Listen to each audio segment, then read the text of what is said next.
आप सभी को नमस्कार। इस YouTube चैनल की इस निःशुल्क परिचर्चा और क्लास में आप सभी का स्वागत है। हमारा टॉपिक चल रहा था उपलब्धि परीक्षण।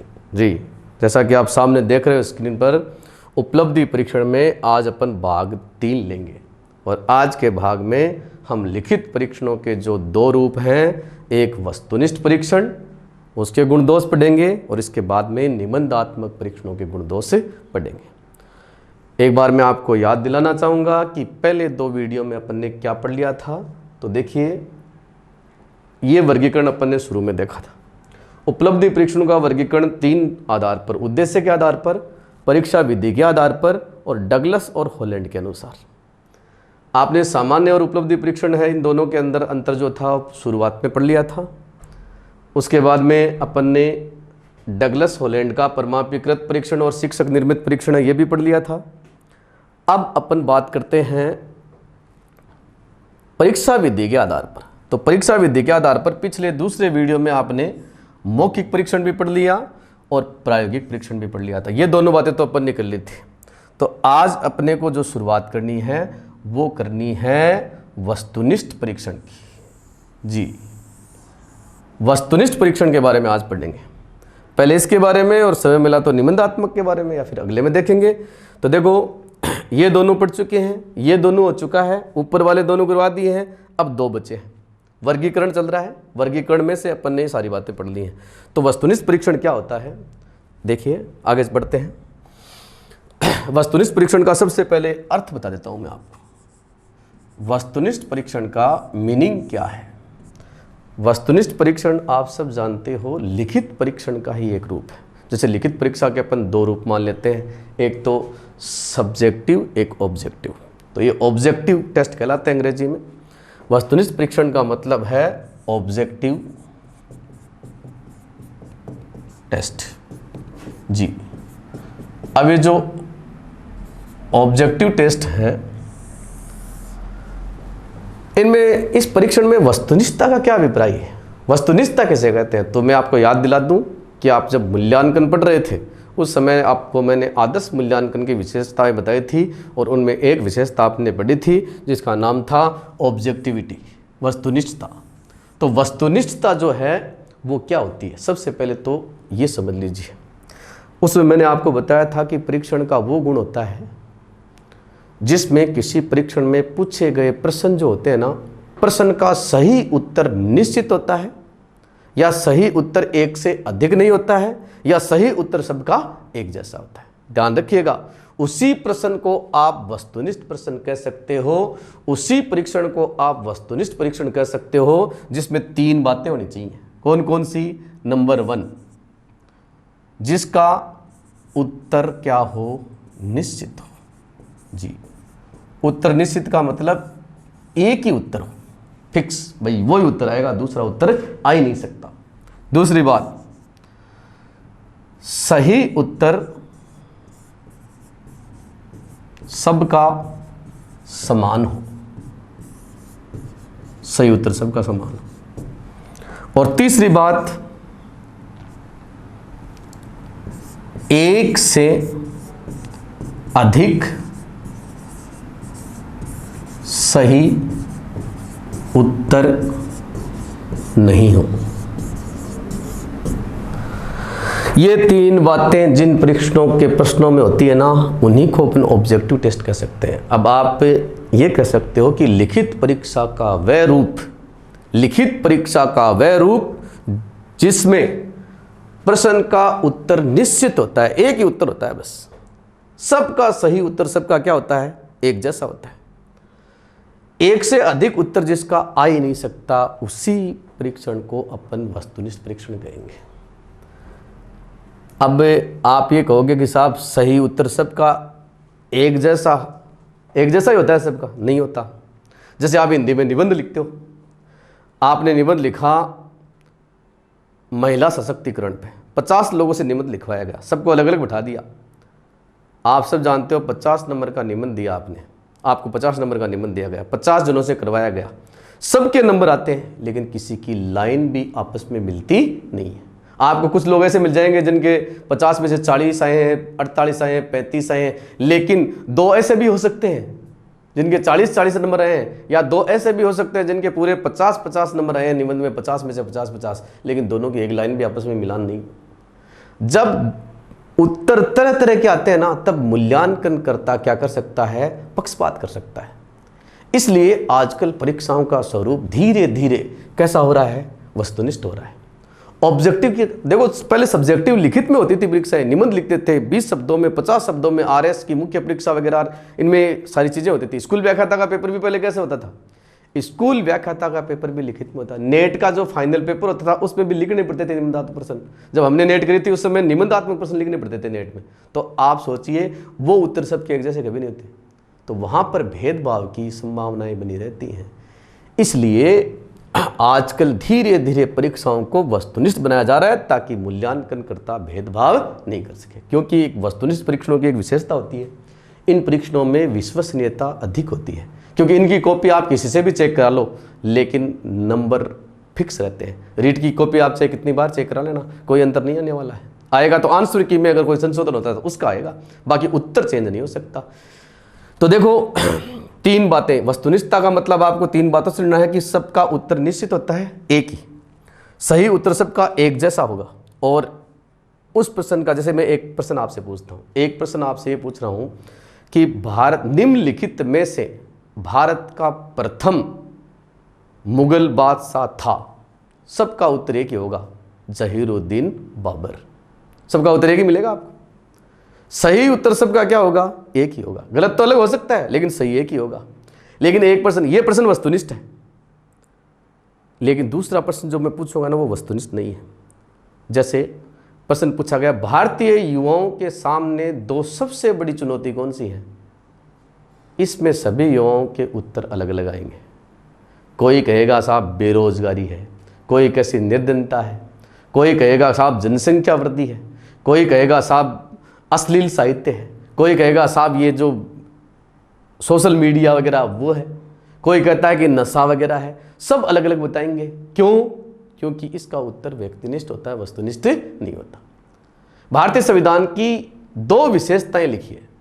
भारतीय संविधान जो है उसकी 2 विशेषताएं लिखिए। आप कौन सी 2 विशेषता लिखोगे साहब? सब अलग अलग उत्तर देंगे, 2-2 लिख देंगे। भारतीय संविधान की तो 100 विशेषताएं हैं, 100 में से सबके जिनके 2-2 याद आएंगी तो सबका उत्तर एक जैसा होगा क्या? नहीं होगा। और उत्तर एक जैसा नहीं होता, अलग अलग होता है। तो ऐसी स्थिति में मूल्यांकनकर्ता भेदभाव करने की संभावना रहती है और आंसर की फिक्स होती है। वस्तुनिष्ठ में क्या होता है भाई, कौन से होते हैं वस्तुनिष्ठ प्रश्न?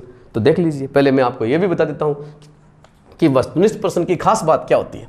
तो 3 बात तो आपने देख ली कि कहते किसे हैं, अर्थ तो मैंने आपको बता दिया है। अब अगली बात करता हूं मैं। वस्तुनिष्ठ परीक्षण में जो प्रश्न होते हैं ना, वो आप सब जानते हो कितने प्रकार के होते हैं? 4 प्रकार के होते हैं। 4 प्रकार के कौन कौन से होते हैं अभी आपके सामने है। पहला बहुचयनात्मक, मल्टीपल चॉइस वाला होता है। दूसरा रिक्त स्थान पूर्ति वाला होता है। तीसरा मिलान करने वाला होता है। 4 बात इधर लिख दी, 4 इनको आपस में मिलाओ। और चौथा सत्य या असत्य, सही गलत, ट्रू फॉल्स। ये 4 प्रकार के जो प्रश्न होते हैं ना, ये कैसे होते हैं? वस्तुनिष्ठ होते हैं, क्योंकि इनमें सही उत्तर एकदम क्या होता है? फिक्स होता है। सही उत्तर फिक्स होता है। देखो, निम्नलिखित में से 4 में से आपको एक का चयन करना है। सबका उत्तर सही उत्तर एक जैसा होगा, अलग नहीं हो सकता। रिक्त स्थान की पूर्ति, भारत की प्रथम महिला सुल्तान, कोष्टक छोड़ दिया, थी रजिया बेगम ही भर सकते हो, दूसरा नहीं भर सकते। मिलान करने वालों में भी आप मिलान उल्टा सीधा नहीं कर सकते, एक ही उत्तर बैठेगा और या तो सही है या गलत है। तो इन प्रश्नों की खास बात क्या है? इनको वस्तुनिष्ठ प्रश्न क्यों कहते हैं? इसलिए कहते हैं क्योंकि इन प्रश्नों के अंदर उत्तर क्या होता है? निश्चित होता है। यानी आंसर की पहले से फिक्स होती है। जो मूल्यांकन करता है वो अपनी तरफ से कुछ नहीं कर सकता। जब इनकी जांच करने के लिए आंसर की आती है ना, तो मूल्यांकनकर्ता को ये निर्देश दिया जाता है कि भाईजी थारा हिसाब से चेक को नहीं करनी है, आंसर के हिसाब से चेक करनी है, इसमें जांच करने वाले का कोई रोल नहीं है। और सबसे बड़ी बात यह है कि ये परीक्षाएं होती है, इसमें जो मल्टीपल चॉइस वाली होती हैं, तो आप सब जानते हो रीट की परीक्षा कोई चेक ही नहीं करता कॉपी आपकी। कौन चेक करता है? एक मशीन चेक करती है, कंप्यूटर। OMR स्कैनर से चेक होती है। और कंप्यूटर के अंदर तो कोई पक्ष होता है, न कोई विपक्ष होता है, न कोई भावनाएं होती है, न कोई मूड होता है, कोई फर्क नहीं पड़ता, सबके साथ में एक जैसा व्यवहार करेगा। इसलिए ये चारों प्रकार के प्रश्न इनको वस्तुनिष्ठ इसलिए कहते हैं कि इनमें सही उत्तर जो होता है ना वो फिक्स होता है। सबका सही उत्तर अलग अलग नहीं हो सकता, लेकिन निबंधात्मक में, लघुत्तरात्मक प्रश्न में, अति लघुत्तरात्मक प्रश्न में और निबंधात्मक प्रश्न होते हैं ना, उनमें वस्तुनिष्ठता का अभाव होता है। वहां विषयनिष्ठता या व्यक्तिनिष्ठता अधिक होती है, वहां व्यक्ति महत्वपूर्ण बन जाता है जांच करने वाला, यहां पर नहीं बन सकता। तो अब आप सब वस्तुनिष्ठ परीक्षण के बारे में क्या समझे, दोबारा बता देता हूं सारी बात। लिखित परीक्षा का वह रूप जिसमें प्रश्न जो होते हैं उनका सही उत्तर पूर्व से ही निश्चित होता है, सबका सही उत्तर एक जैसा होता है, सही उत्तर एक से अधिक नहीं होता है, ऐसे परीक्षण जो होते हैं ना उनको अपन वस्तुनिष्ठ कहते हैं। और इसमें 4 प्रकार के प्रश्न हैं वो इस्तेमाल किए जाते हैं। वस्तुनिष्ठ परीक्षणों का मुख्य उद्देश्य क्या होता है?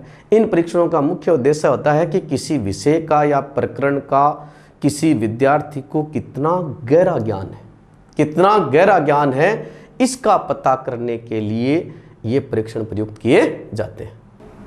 तो अब अपन आगे बढ़ते हैं। आगे देखिए, वस्तुनिष्ठ परीक्षण के गुण। ये जो आप ऑब्जेक्टिव परीक्षाएं देते हो ना, इनके अंदर गुण क्या है, यानी कि कुछ लाभ है, कुछ फायदे हैं। इसीलिए तो आजकल आपको पता है कि धीरे धीरे वस्तुनिष्ठ परीक्षाएं हैं उनका प्रचलन बढ़ता जा रहा है। हर जगह ऐसी डिमांड हो रही है कि साहब ऑब्जेक्टिव कराओ एग्जाम, क्योंकि लिखित में भेदभाव की संभावना ज़्यादा रहती है। जांच करता होते हैं वो सही ढंग से जांच नहीं करते हैं। जैसे 10वीं 12वीं की बोर्ड की कॉपियां वगैरह होती हैं, उनमें भी इस प्रकार की शिकायतें आती हैं कि साहब बहुत सही अच्छा पेपर हुआ था फिर भी नंबर नहीं दिए। लेकिन यहाँ पर ये प्रॉब्लम नहीं है, वस्तुनिष्ठ में ऐसी समस्या नहीं आती। सही है तो सही है, उसको कोई गलत करने वाला है नहीं। तो देखो वस्तुनिष्ठ परीक्षण के गुण क्या होते हैं, तो गुण अपन एक एक करके देखते हैं, एक एक बात शुरू करेंगे। पहला गुण नंबर 1, वस्तुनिष्ठ परीक्षण का सबसे बड़ा जो गुण है वो ये है कि ये जो परीक्षण होते हैं ना, इनका मूल्यांकन कार्य सरल होता है। ये खास बात है। ऑब्जेक्टिव एग्जाम की उत्तर पुस्तिका जांच करने में बिल्कुल भी जोर नहीं आता है। क्यों? क्योंकि उत्तर तालिका निश्चित है, उसके हिसाब से करना पड़ता है। आंसर की आती है तो उसको देख देख के फटाफट कर लीजिए। इसके लिए न तो किसी विशेषज्ञ की आवश्यकता है, और मैं तो आपको बता भी चुका हूं कि कंप्यूटर से भी जांच करवाई जा सकती है। लेकिन निबंधात्मक परीक्षाओं में ऐसा नहीं होता है। निबंधात्मक परीक्षाओं के मूल्यांकन में बहुत जोर आता है। जब यूनिवर्सिटी की बोर्ड की कॉपी आती है ना, तो जांचकर्ता के सरदर्द शुरू हो जाता है कि कब कॉपी पूरी होंगी। लेकिन ऑब्जेक्टिव की आती है ना, तो घर में 10वीं क्लास में पढ़ने वाला बच्चा है, उसको भी अपन कहते हैं कि ले बेटा तो आंसर की ले और इसको चेक कर ले, मिलान करना है सिर्फ, आपका कोई रोल ही नहीं है उसमें। उत्तर तालिका आपको आयोग साथ में भेजता है। इसलिए ऑब्जेक्टिव में टेस्ट है ना, उसको जांच करने का काम बहुत ही सरल होता है। दूसरी बात, मूल्यांकन कार्य के अंदर समय, धन और परिश्रम तीनों ही क्या है, कम लगते हैं। ध्यान से सुन लेना भाई। दूसरा, वस्तुनिष्ठ परीक्षणों के मूल्यांकन करना भी सरल है और इसमें टाइम कम लगेगा। और आप सब जानते हो जैसे आरपीएससी है, उसके पास में माध्यमिक शिक्षा बोर्ड के पास में ऐसी स्कैनर मशीनें हैं जो ओएमआर सीट को एक एक दिन में सुबह शाम तक 10-10 लाख जो सीट है उनको स्कैन कर देती है। यानी आरपीएससी चाहे तो किसी भी एग्जाम का रिजल्ट 24 घंटे में डिक्लेयर कर सकती है। इतनी बड़ी कैपेसिटी है उसकी। अब इतनी बड़ी कैपेसिटी है, लेकिन अपन सब जानते हैं कि पदों का वर्गीकरण, आरक्षण, विभागीय अनुमति, वित्तीय स्वीकृति, बहुत सारी चीज़ें होती है जिससे प्रोसेसिंग लंबी हो जाती है। बाकी से आपको पता होगा, अपने जो राजस्थान में अधीनस्थ सेवा चयन बोर्ड बना था, उसने 2-3 परीक्षाओं का रिजल्ट दूसरे दिन ही घोषित कर दिया था। तो पॉसिबल है, लेकिन कब पॉसिबल है? जब परीक्षा कैसी हो, वस्तुनिष्ठ हो, आत्मार्थ रिजल्ट। और आप जब यूजी पीजी की परीक्षाएं देते हो तो 2-2, 3-3 महीने तक इंतजार करना पड़ता है कि रिजल्ट कदासी। तो देखो सीधी सी बात है, मूल्यांकन वाला मामला है वो इनका बहुत ही बढ़िया है। लेकिन एक बात बता देता हूँ, वो दोष में पढ़ेंगे अपन, प्रश्न पत्र बनाने में बहुत जोर आता है, पेपर बनाने में बहुत जोर आता है। क्यों? क्योंकि रीट में 150 प्रश्न आएंगे, 150 प्रश्न, और 150 के प्रत्येक के 4-4 विकल्प, 600 ऑप्शन चाहिए। तो आपने सीटेट की कॉपी देखी होगी कितनी बड़ी आती है आंसर की, सॉरी आपका जो बुकलेट आती है प्रश्न की, 40-40, 50-50 पेज आते हैं। प्रश्न पत्र बनाने में तो आता है इसमें जोर, लेकिन जांच करने में बिल्कुल भी नहीं आता। निबंधात्मक परीक्षा में उल्टा है काम। निबंधात्मक परीक्षा में पेपर बनाने में क्यों जोर को नहीं आया? कुछ भी जोर नहीं आता है। इसलिए नहीं आता है क्योंकि निबंधात्मक एमए का पेपर देखा ना आपने, एक एकदम कमजोर सा गड़ा हुआ सा पेपर जिसके एक तरफ 9% 10% लिखे हुए होते हैं। अरे कोई छाप दे, कोई बना दे, कुछ जोर आया है। लेकिन आरपीएससी से पिछले 10 साल में कोई भी एक ऐसा पेपर नहीं बना ऑब्जेक्टिव टाइप जिसमें % डिलीट नहीं हुआ हो। इसका मतलब समझते हो ना आप? इसका मतलब सीधा सीधा यही है कि वस्तुनिष्ठ परीक्षाओं का प्रश्न पत्र बनाना बहुत ही टेढ़ा काम है, कहीं ना कहीं गड़बड़ हो जाती है, जोर आवेगा मान, सीधी सी बात यह है, आसान काम नहीं है। लेकिन वो तो चलो अपन अवगुणों में आगे बात करेंगे, फिलहाल तो अपन गुणों की बात कर रहे हैं। तो 2 बात आपने पढ़ ली। तीसरी बात है मूल्यांकन से संबंधित तीसरी बात और करते हैं। इनका जो मूल्यांकन है ना, ये वस्तुनिष्ठ परीक्षण है ना, इनका मूल्यांकन करने के लिए किसी विशेषज्ञ की आवश्यकता नहीं पड़ती। विशेषज्ञ जानते हो ना, सब्जेक्ट का एक्सपर्ट नहीं चाहिए। लेकिन बोर्ड की कॉपियाँ आती हैं, यूनिवर्सिटी कॉपियाँ होती हैं, वो तो प्रोफेसर व्याख्याता वगैरह होते हैं, वरिष्ठ अध्यापक होते हैं, सब्जेक्ट टीचर होते हैं, उनको भी दी जाती है। इसमें एक्सपर्ट नहीं चाहिए। कंप्यूटर महोदय के द्वारा भी कॉपी जांच की जा सकती है, एक्सपर्ट की जरूरत ही नहीं है। क्योंकि आंसर की से खाली टैली करना है, अपने ज्ञान का इस्तेमाल नहीं करना है जांच में बिल्कुल भी। इसलिए और आगे बढ़ते हैं। अगला गुण देखिए, चौथा गुण है वस्तुनिष्ठ परीक्षणों में विश्वसनीयता अधिक होती है। यह खास बात है, विश्वसनीयता अधिक होती है। विश्वसनीयता बताई थी ना भाई, अरे आदर्श मूल्यांकन की विशेषताएं नहीं पढ़ी थी क्या? उसमें बताया था विश्वसनीयता का मतलब क्या है कि परीक्षण को कितनी बार प्रयुक्त किया जाए, कितनी बार जांच किया जाए, अगर प्राप्तांकों में अंतर नहीं आता है तो ये गुण क्या है? विश्वसनीयता। और ऑब्जेक्टिव टेस्ट की कॉपी को चाहे कितनी बार तो जांच करा लो और कितनी बार प्रयुक्त कर लो, प्राप्तांकों में अंतर नहीं आएगा, डिफरेंस नहीं आ सकता। जहां डिफरेंस नहीं आता है, एविडेंस मार्क के अंदर डिफरेंस नहीं आता है, वहां अपने आप ही क्या जाती है? विश्वसनीयता। तो देखो, विश्वसनीयता और वस्तुनिष्ठता में बहुत ही क्लोज रिलेशन है। कैसे है कि जो परीक्षण जितना ज्यादा वस्तुनिष्ठ होता है ना, उतना ही ज्यादा क्या होगा? विश्वसनीय होगा। क्यों? क्योंकि उसमें व्यक्ति खुद अपने मूल्यों को अप्लाई नहीं कर सकता। इसलिए तो एक गुण ये हो गया साहब कि वस्तुनिष्ठ परीक्षण जो होते हैं ना, वो अधिक विश्वसनीय होते हैं। इनको कितनी बार प्रयुक्त करो, कितनी बार जांच करो, किससे जांच कराओ, लेकिन प्राप्तांकों में अंतर नहीं आते। ठीक है, क्योंकि उत्तर की निश्चितता होती है। अगली बात, वैधता अधिक होती है। हाँ जी, एक गुण आपने वैधता पढ़ा था। वैधता का मतलब बताया था ना आपको, परीक्षण जिस उद्देश्य के लिए बनाया गया है उस उद्देश्य को प्राप्त करने में कामयाब होना चाहिए। इसी गुण को क्या कहते हैं? वैधता कहते हैं। यानी प्रश्न पत्र का प्रत्येक प्रश्न किसी न किसी उद्देश्य का होना चाहिए। तो आप सब जानते हो, वस्तुनिष्ठ परीक्षणों का जब निर्माण किया जाता है तो उसमें सभी उद्देश्यों को ध्यान में रखते हैं, ज्ञान, अवबोध, कौशल वगैरह है। तो वैधता जो होती है ना, उसका भी ध्यान, यानी प्रत्येक प्रश्न किसी न किसी उद्देश्य से संबंधित होना चाहिए। जब परमापीकरण तय करते हैं ना, तो उस समय भी वैधता का ध्यान रखते हैं। किसी भी परीक्षण को जब परमापित करते हैं तब दोनों गुणों का ध्यान रखना पड़ता है अपने को। चलिए, इसके बाद में अपन आगे बढ़ते हैं। वस्तुनिष्ठ परीक्षणों की एक खास बात और है, इन परीक्षणों में गहरी और लंबी तैयारी करने वाले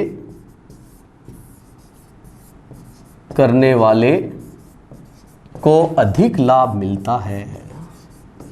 बहुत ही महत्वपूर्ण बात है भाई, ध्यान से सुन लेना। अब आप कितनी गहरी और लंबी तैयारी कर रहे हो, क्योंकि आपकी परीक्षा का स्वरूप ऑब्जेक्टिव है, इसलिए अच्छी तरह सुन लीजिए। ऑब्जेक्टिव एग्जाम का एक गुण होता है कि इसमें जो लोग ज़्यादा लंबी तैयारी करते हैं और ज़्यादा गहरी, डीप, छोटी छोटी बातें पढ़ते हैं सारी, उनको ज़्यादा फायदा होता है, क्योंकि प्रश्न तथ्यात्मक होते हैं। कहीं से भी प्रश्न उठाया जा सकता है। इसलिए जितना ज़्यादा टाइम दोगे, जितना ज़्यादा रिवीजन करोगे ना, उतना ही आपको ज़्यादा फायदा होगा। क्यों? क्योंकि ऑब्जेक्टिव परीक्षाओं की एक खास बात है, लंबी तैयारी। देखो, आप निबंधात्मक परीक्षा में तो क्या कर सकते हो, 1 वीक सीरीज, एक सप्ताह में, और कई तो वीक की बात नहीं करते हैं, कई लोग तो खाली 1 डे का ही करते हैं कि रात को 12 बजे मेरे को पेपर मिल जाए, 5 प्रश्न मिल जाए और सुबह से कैसे छाप दूं, ऐसे भी करते हैं। लेकिन आपको पता है 7 दिन पढ़कर आप यूजी पीजी की परीक्षा तो पास कर सकते हो। क्यों? कि वहां प्रश्नों की संख्या कितनी है, 5 है। लेकिन अटे 5 को नहीं आओ, ये रीट और ये जो परीक्षा स्कूल व्याख्याता की है ना, 2nd ग्रेड की है, इनके अंदर प्रश्न कितने आते हैं आप सब जानते हो। 150 प्रश्न आते हैं, 200 आते हैं, 350 प्रश्न आते हैं, इतने प्रश्न आते हैं। तो इतने प्रश्नों की तैयारी, जब तक एक एक चीज, एक एक टॉपिक को गहराई से उतरोगे नहीं ना, तब तक आप सफल नहीं हो सकते। ये तो भली मानो कि रीट में माइनस मार्किंग नहीं है 7 दिन तैयारी करवाड़ा है ना, आगे बेइज्जती हुआ है बहुत भयंकर, माइनस में हो नंबर। यहाँ 7 दिन में आप कमाल नहीं कर सकते, 7 दिन में अपनी बेइज्जती करवा सकते हो। लेकिन निबंधात्मक परीक्षाएं होती है ना, उनके अंदर आप 7 दिन में 1 वीक सीरीज से ही कमाल कर देते हो, क्योंकि वहां पढ़ने की ज़्यादा ज़रूरत नहीं पड़ती।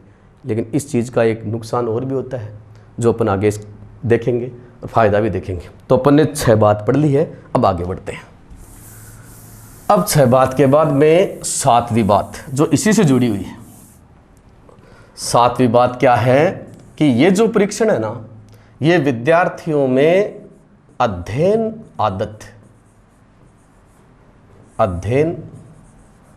आदतों का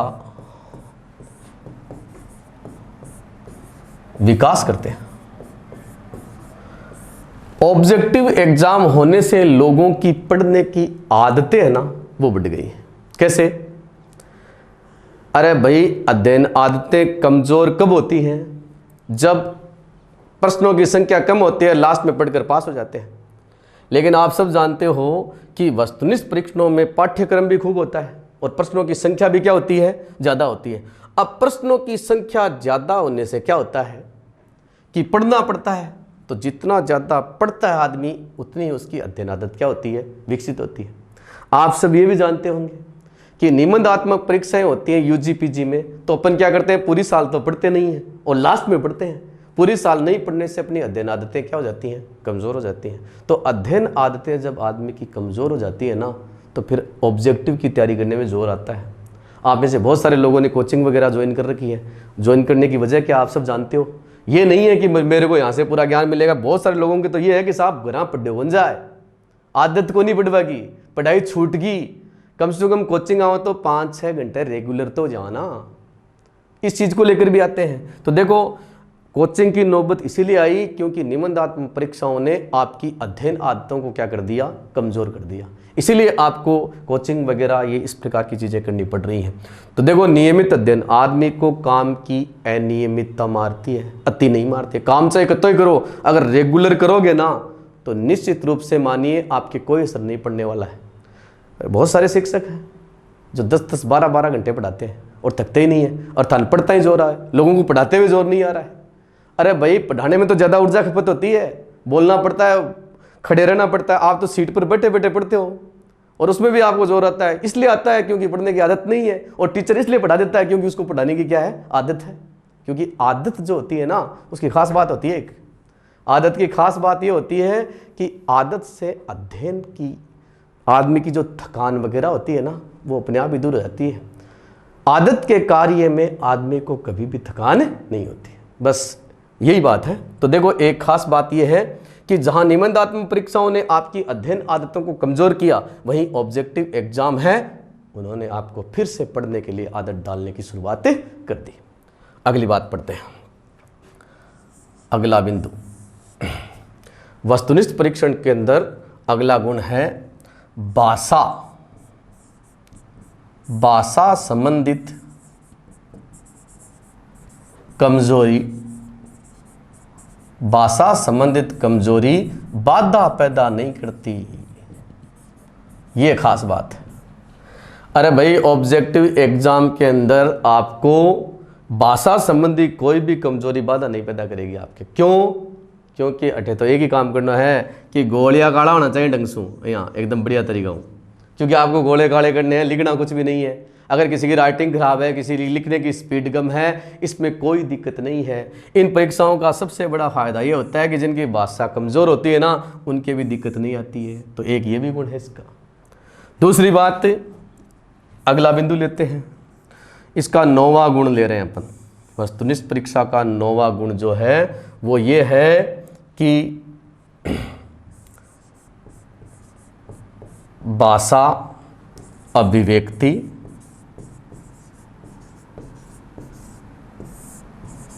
हस्तलेखन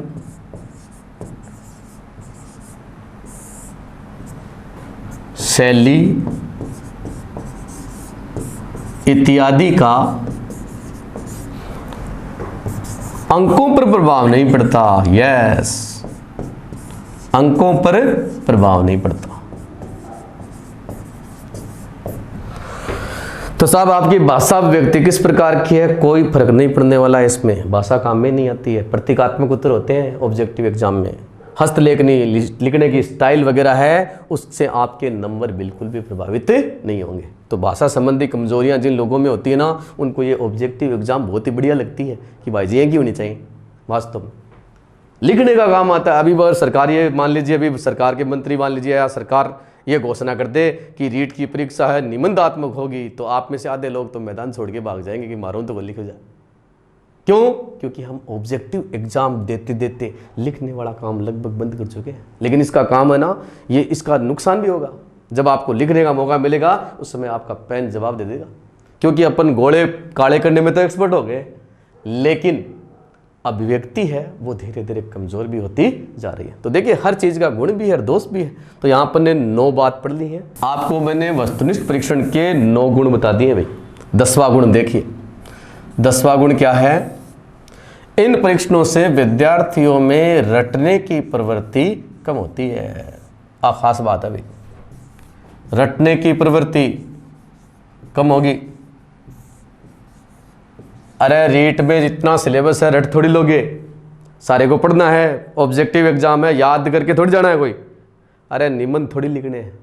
ऑब्जेक्टिव एग्जाम की खास बात क्या होती है? प्रश्न और उत्तर दोनों सामने होते हैं, आपको खाली निशान तो लगाना है। तो फिर रटने की कहाँ जरूरत है? बहुत सारे लोग रीट की तैयारी करते हैं तो अपने मटेरियल को रटते हैं। अरे रटते तो वहाँ हैं जहाँ पर लिखना पड़ता है, आपको लिखना थोड़ी है। प्रश्न भी सामने आएगा और उत्तर भी सामने आएगा, निशानी तो लगाना है। आपकी परीक्षा तो 5वीं क्लास के जो बच्चे होते हैं उनकी तरह की परीक्षा है। ये वस्तुनिष्ठ प्रश्न ज्यादातर कहाँ आते हैं? पहली, दूसरी, तीसरी क्लास के बच्चे होते हैं ना, उनके आते हैं।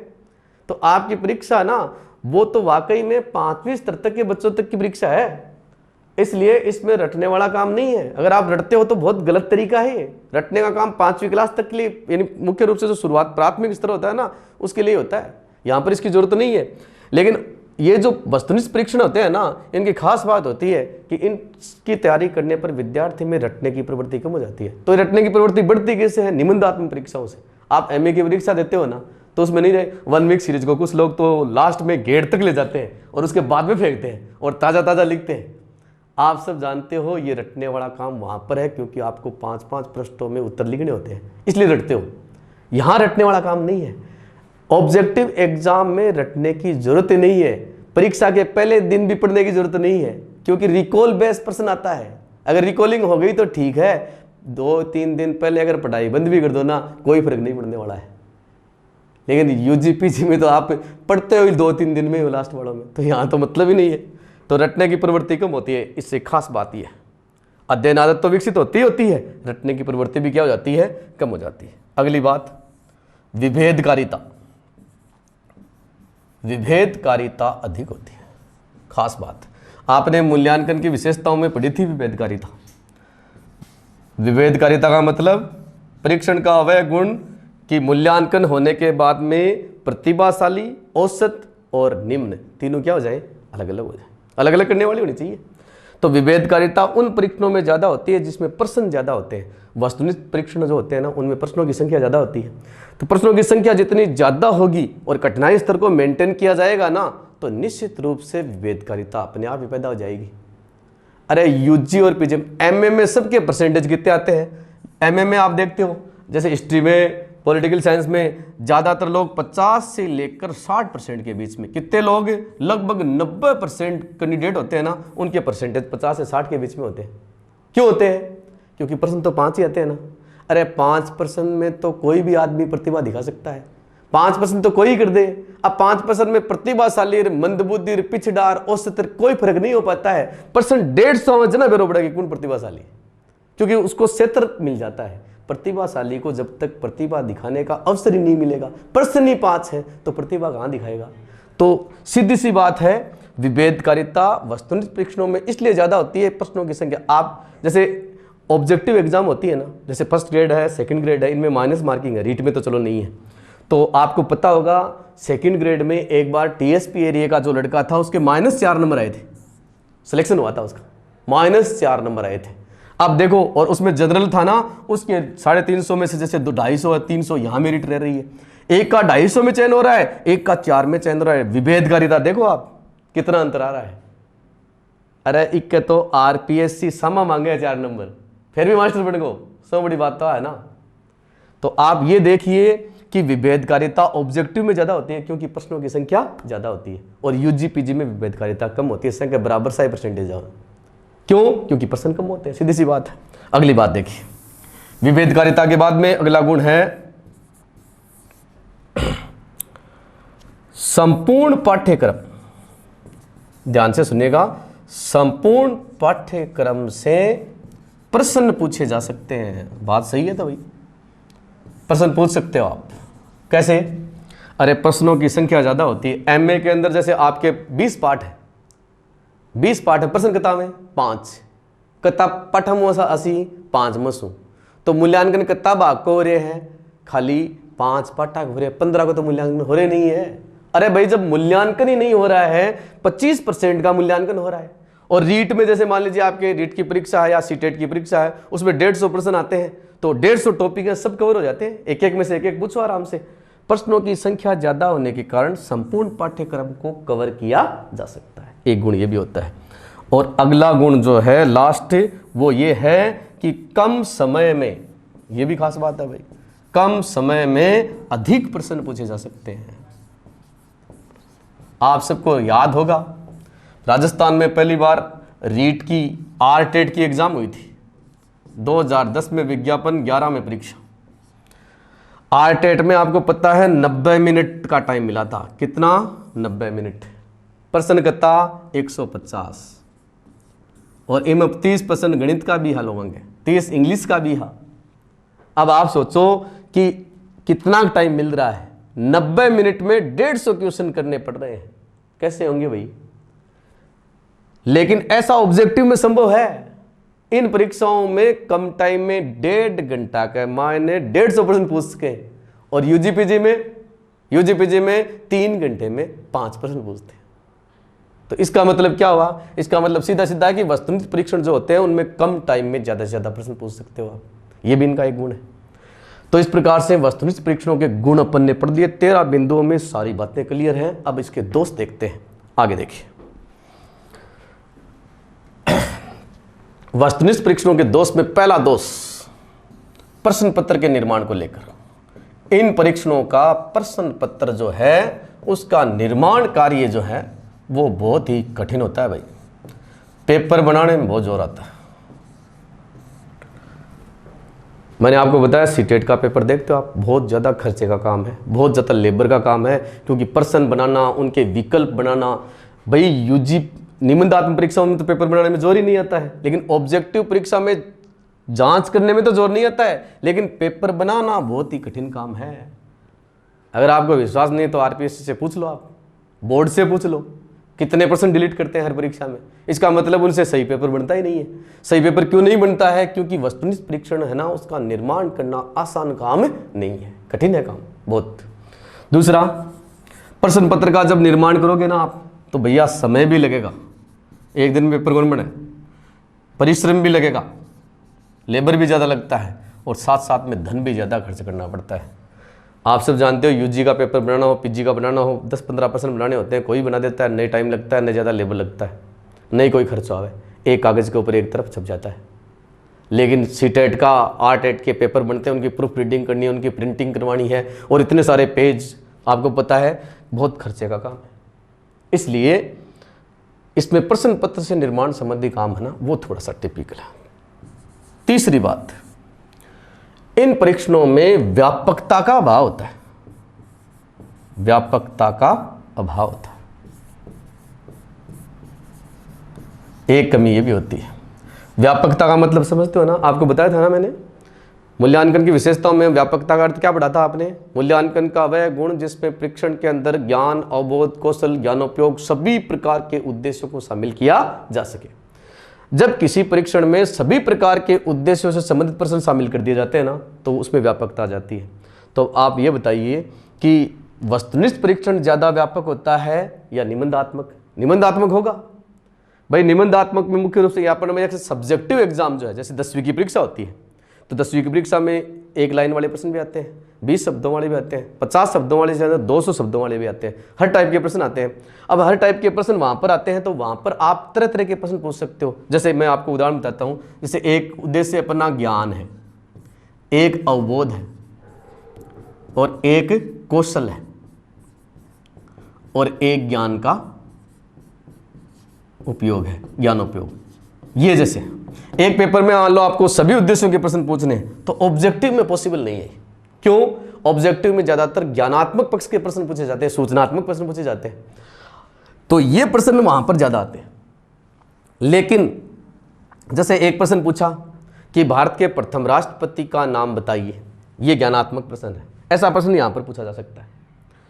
दूसरा प्रश्न, 2 चीजों में अंतर, समानता और व्याख्या, ये अगर आपको करवानी है तो अवबोध आधारित प्रश्न पूछना पड़ेगा।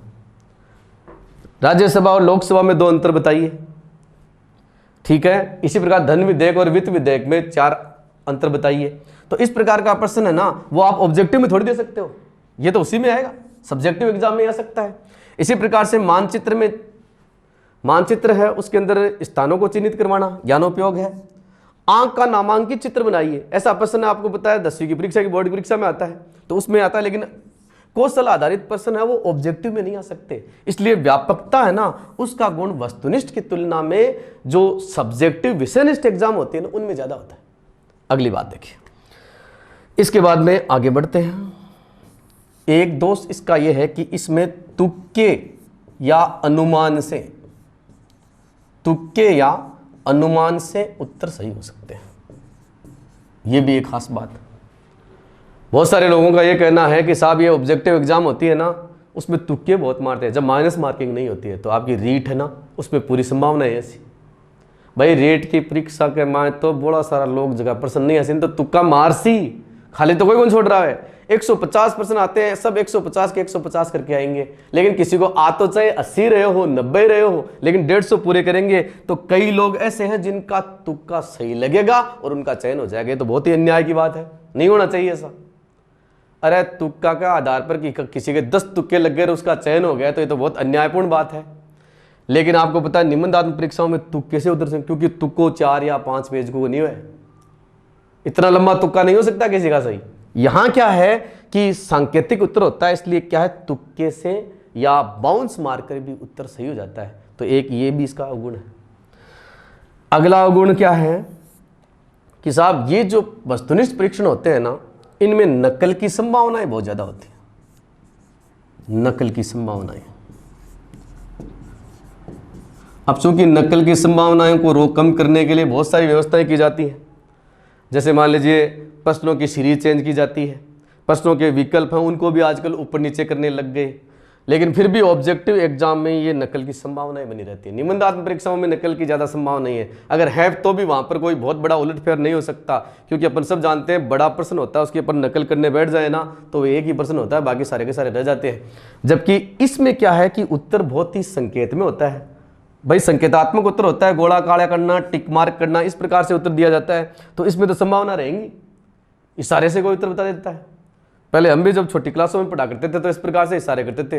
ए भाग आता था पेपर का 5वीं 6ठी 7वीं क्लास में, तो दूसरे से पूछते थे तो ऐसे करते थे उसके सामने कि चौथा, तो अगला जवाब देता कि 2।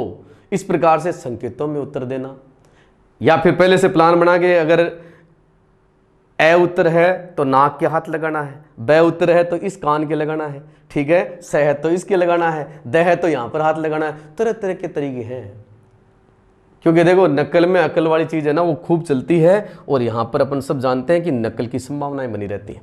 आपको भी इस चीज़ को लेकर आशंका रहती है कि साहब सेंटरों पर नकल होती है, तैयारी तो बहुत बढ़िया करें लेकिन सेंटर पर अगर नकल नहीं हो, इसीलिए सेंटर देखो चेंज किए जाते हैं, एक जिलों से दूसरे जिलों में कर रहे हैं, वो इसीलिए कर रहे हैं कि साहब नकल की संभावनाओं को कम किया जा सके।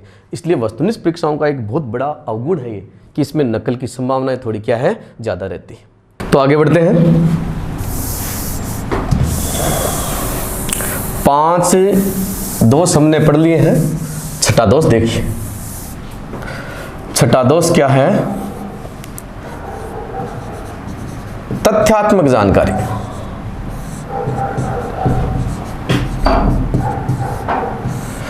वस्तुनिष्ठ परीक्षणों का एक दोष ये भी है कि इन परीक्षणों के द्वारा केवल विद्यार्थियों से क्या लेते हैं अपन, फैक्चुअल जानकारी, यानी बच्चों को विस्तृत ज्ञान होता है ना, उसका परीक्षण इसमें नहीं होता है। खाली तथ्यात्मक जानकारी है, किसके पिता का नाम क्या है, कौन सा युद्ध कब हुआ, इस प्रकार से सूचनात्मक चीजें हैं, फैक्ट है वो तो पूछ लिए जाते हैं, लेकिन संश्लेषण, विश्लेषण, विचार, तर्क, वितर्क, इस प्रकार की शक्तियों का बिल्कुल भी विकास नहीं होता।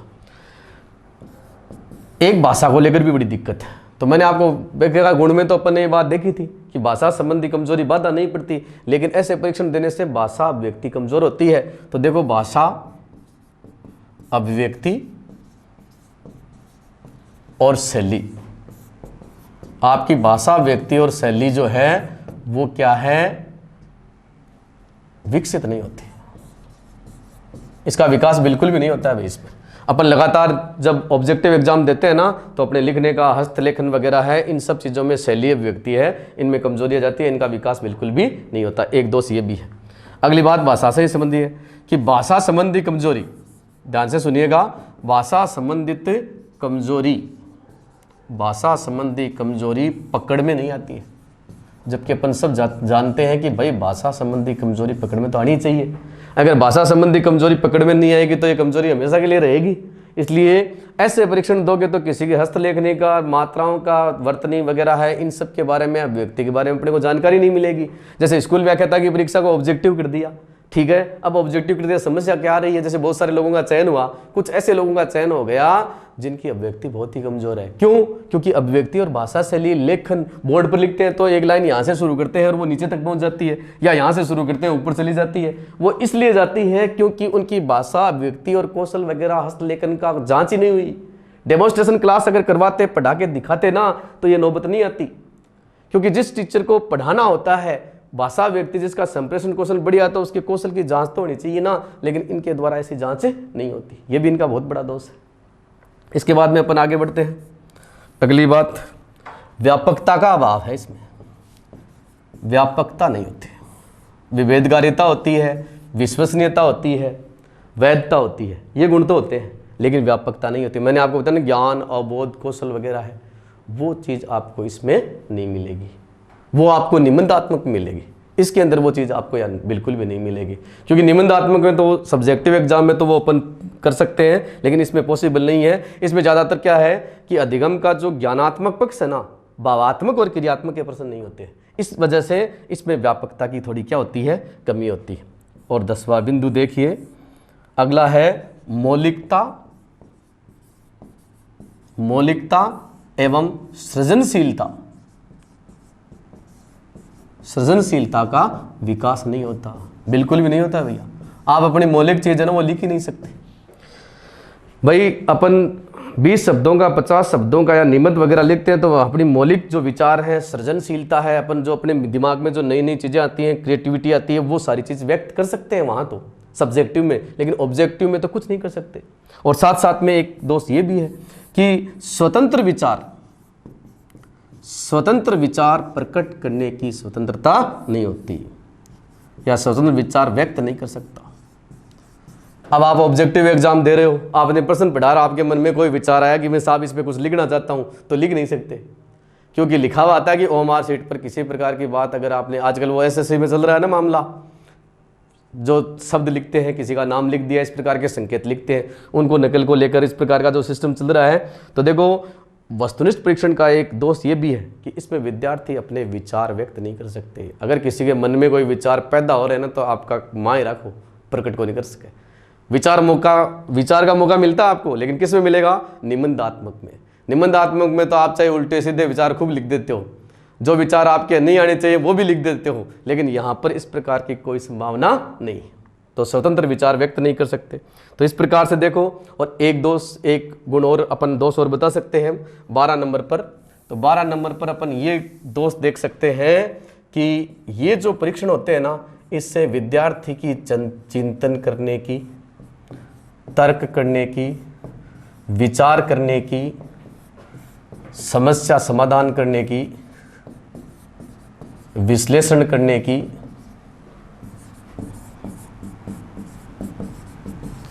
वर्गीकरण करने की, ये इस प्रकार की योग्यताएं होती है ना, ये बिल्कुल विकसित नहीं होती। तो ये बहुत बड़ा दोष है, क्योंकि चिंतन, तर्क, विचार, समस्या समाधान की जरूरत ही नहीं पड़ती है। गणित वगैरह को छोड़ दीजिए, रीजनिंग को छोड़ दीजिए, बाकी ऑब्जेक्टिव एग्जाम के जो प्रश्न होते हैं ना, उनमें कुछ नहीं है, प्रश्न भी सामने और उत्तर भी सामने, पढ़ते जाओ और लगाते जाओ, दिमाग की जरूरत कहाँ है? रिकॉलिंग बेस पर होता है सारा काम, बस खाली रीजनिंग और मैथमेटिक्स होती है। उसमें तो ऑब्जेक्टिव में भी अपने को ये चीज़ें काम में आती हैं। लेकिन अपन सब जानते हैं वस्तुनिष्ठ परीक्षणों का जो मुख्य दोष है उसमें ये है कि साहब इसमें चिंतन, तर्क, जबकि आपको पता है निबंधात्मक परीक्षाएं होती है, उसमें पक्ष में विपक्ष में तर्क देना, अंतर करना, व्याख्या करना, उससे अपने जो विचार, तर्क वगैरह है, इन सब का विकास होता है। तो इस प्रकार से आज हमने वस्तुनिष्ठ परीक्षण है उनके गुण और दोष पूरे पढ़ लिए हैं, और इसी के साथ में आज अपना वीडियो, ये आज का जो क्लास का वीडियो था वो पूरा हुआ, और इसको अपन यहीं समाप्त करते हैं। अभी उपलब्धि परीक्षण कंटिन्यू चल रहा है और वर्गीकरण ये जारी रहेगा। अगले वीडियो में अपन फिर निबंधात्मक परीक्षण है उसके गुण दोष वगैरह है उनको लेकर आएंगे। तब तक के लिए आप मुझे आज्ञा दें। नमस्कार।